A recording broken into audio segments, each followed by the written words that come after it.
Hi, hello. A pleasant day to all my prospective employer. How are you? I wish that you both in good condition together with your family, especially with your kids. By the way, I'm Marites de Lemos, 37 years old from Valenzuela City, Manila, Philippines. I am the youngest of the 6 members of my family. I am the mother of 3 sons. My firstborn is 24, my secondborn is 21, my thirdborn is 17 years old.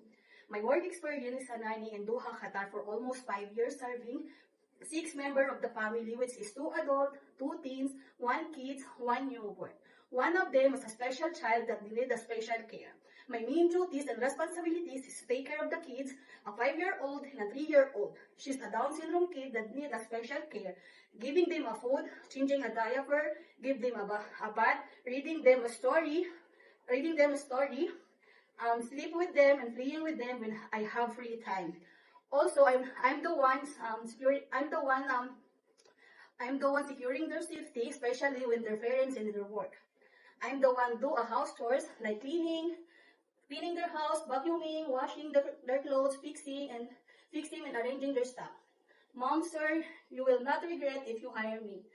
I am easygoing and easily attached with the kids.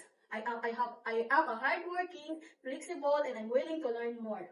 I am obedient, cheerful, honest, loving, and warmful.